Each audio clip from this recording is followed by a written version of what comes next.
Welcome back, everybody. Automotive Inc. here. Today, we're going to talk about some RAM news. Of course, as you guys know, RAM and Stellantis have had tons and tons of issues, right? They killed the Hemi last year and everything. And of course, way back when in 21 or 22, they came out saying that they were going to release the RAM REV and the RAM Ramcharger. They spewed it all over media saying it was coming. And lo and behold, we got news.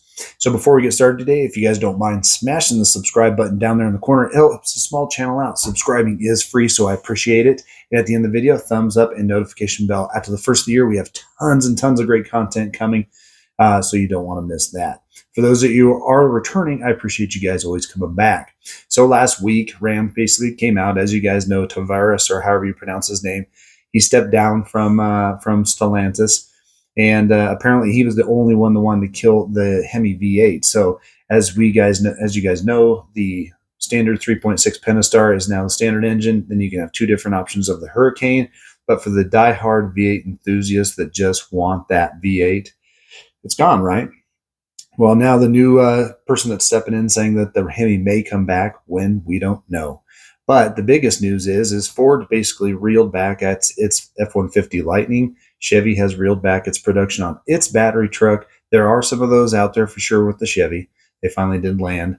But at the end of the day, Ram has decided that they are going to pause on the RAM REV. So the RAM REV came out as a concept, and then it came out saying it was going to be here sooner than later. That is an all-electric pickup to mirror the Chevy Silverado EV and also the Ford Lightning. But as you guys know, if you've watched anything, most of those manufacturers, those sales have slumped off.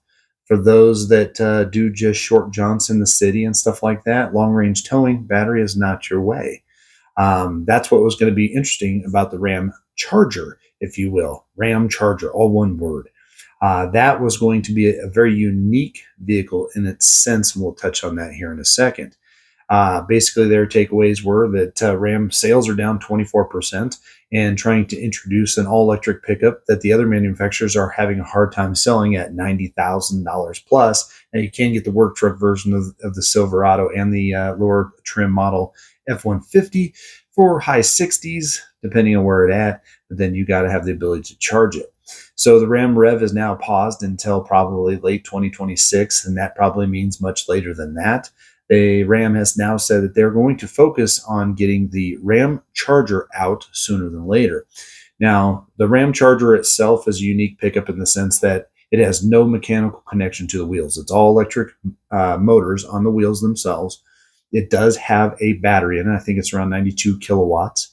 And what that battery will do is allow you to level 1, level 2, and level 3 charge. And then what the interesting thing about it is they take the 3.6 V6, which is kind of not a great engine for pickups. It's great in all the SUVs and smaller stuff. That is going to be an electric generator. So what they're saying is that that engine will then turn on and generate power to then charge the batteries themselves, giving you power. And again, there's always hype around how long and how far you can drive these electric vehicles, saying that they're going to hopefully have a 690-mile range on that pickup and right around 145 straight electric. Now, I can tell you that those numbers are usually bunk. Okay, cold weather is going to impose on that. What you use in each vehicle that is electric is going to impose on that. And if you guys remember, I did a review on the N450 Lexus. I had one of those for about a week. You charge it up, says it has 200 miles. As soon as you turn on the electric seats, the heater, the windshield wipers, the stereo, anything, it dropped like 70 miles. So the Ramcharger would be interesting in the fact that it could charge its own battery while you're driving. So you're still going to have gas, or you're going to have to stop and fuel that up. But it will be interesting to see, because they're purporting all these crazy numbers like 663 horsepower and all that torque at those power motors. And they're talking about crazy numbers when it comes to payload and towing. They haven't really introduced any type of pricing on this bad boy, but I guarantee you it's going to be high, very, very high. And I think that's probably the biggest problem with, besides the charging issue and the battery expectation of range in these electric vehicles, is the cost. Typically, the cost is so much more than a gas engine. You have to think about the longevity of these battery packs is usually 10 years or less with proper charging. proper maintenance. If you live in cold weather, you can probably talk about that. And most manufacturers say they lose 1 to 3% of battery capacity by the year. So at the end of the day, I think the cost outweighs, even going through traditional gas sipping engine, whether it be a 4-cylinder or a Hurricane or a Power Boost or anything like that, is there's really not a good takeaway here because the shelf life of your vehicle is less.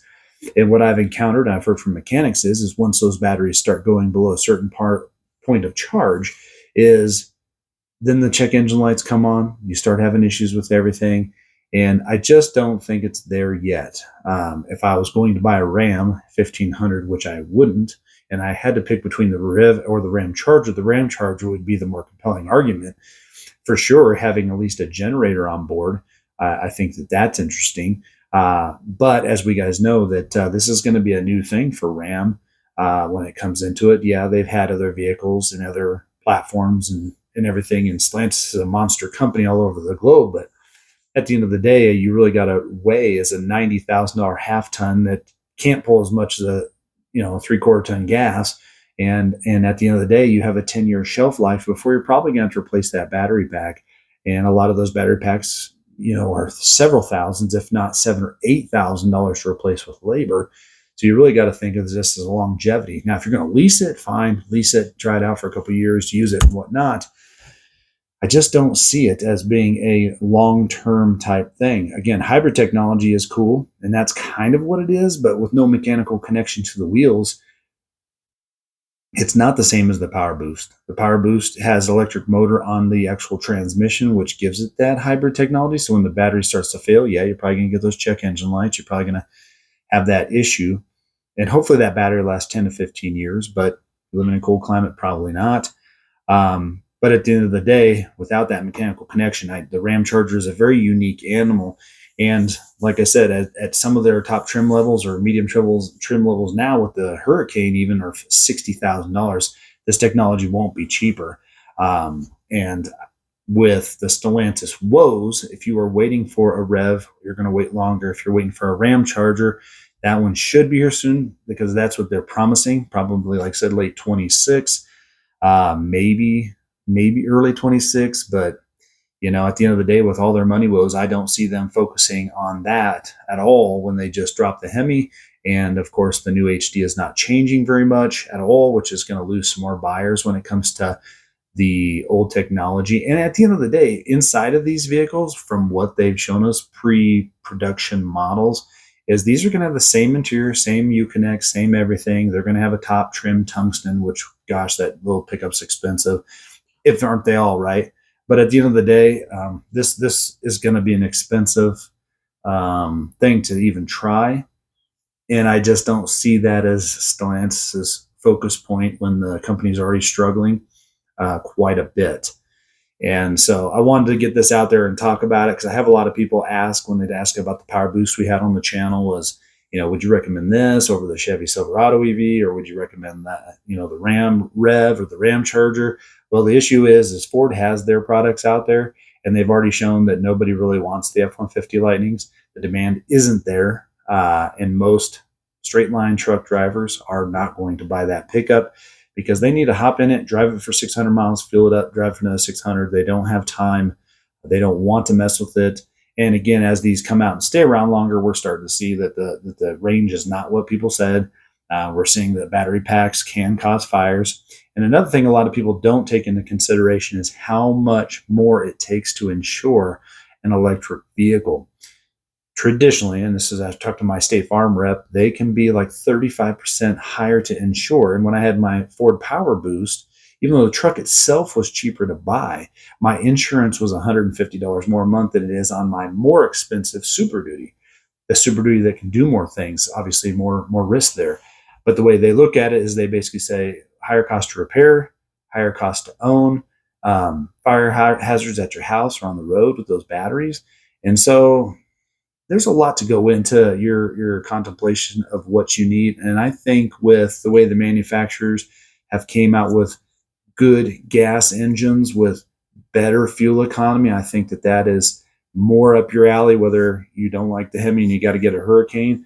I've heard that those are doing well on fuel economy in comparison to the others, like the Turbo Max and the Silverado and GMC, and even in like the EcoBoost and the Power Boost from Ford. So I think at the end of the line, guys, you're going to be waiting a long time for Stellantis to come out with this and the Ram to come out with it. But that is your update on the Ram REV and Ram Ramcharger. As always, I appreciate you guys being here. We'll catch you on the next one.